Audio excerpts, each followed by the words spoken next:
There are no programmers in 5 years. There are no programmers in 5 It years. is our job to create computing technology such that nobody has to program. Wow. These are extraordinarily profound statements by Jensen Huang and Mustak. They're talking about the elimination of an entire sector of engineer, the code software developer. And in many ways, it conjures the images of the AIs coming, the robots coming to replace us. But not necessarily so. What I want to do is deep dive on what they're both specifically talking about. Because in many ways, this really does amp up our humanities. It really does amp up our roles as product managers and as engineers. It gets to the leadership idea that in a scenario that I can dream, I can build it. I can make it. That's the power of AI coming. Let's have a brief demo of what they were both implying. Both individuals are saying two very different statements, but they arrive at the same conclusion. And what it means is we're going to be coding with our natural language, whether you're French, English, Mandarin speaking, it doesn't matter. You're going to speak into the application dev environment and voila, your app is going to appear. In the top left corner, I've got ChatGTP running with Flutter Pro as a customization GTP, my compiler, Visual Studio Code, my command window to run the environment and to run the application, and then deploying to browser with Flutter the application that I'm going to be defining. So what am I going to build? Let's build something Mac-like, Mac Paint-like, and make it, kind of a simple approach to what I want to do here. So it's essentially a paint program with the ability to change my brush style, right? My brush size. I added a color picker, right, to change colors, which was quite easy to do. I added levels of undo, I added levels of redo, I added a little swatch to show my paint. So the question I'm going to ask my Flutter customization GTP is build me a Mac Paint-like app. I just copied and pasted in the window with Flutter for the Chrome browser.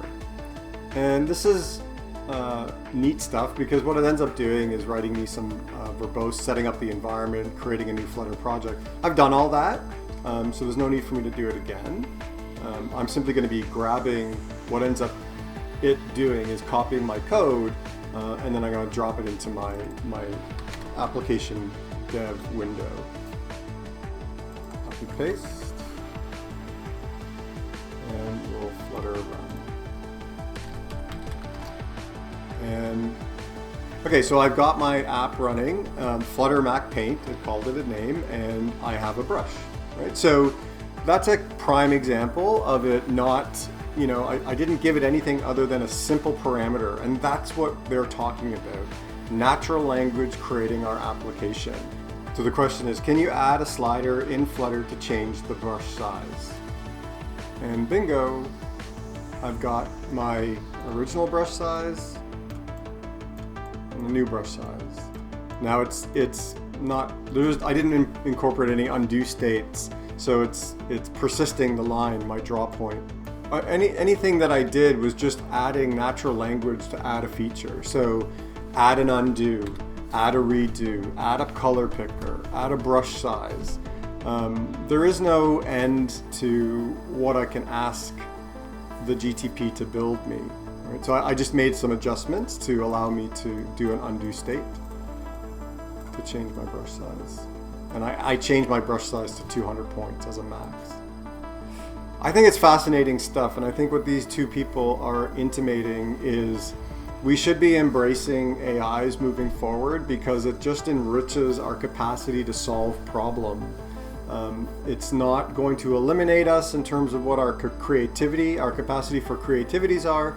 It is going to amp up and speed development whereby problems in the moment can be eliminated very, very quickly and productivity can be enhanced and increased.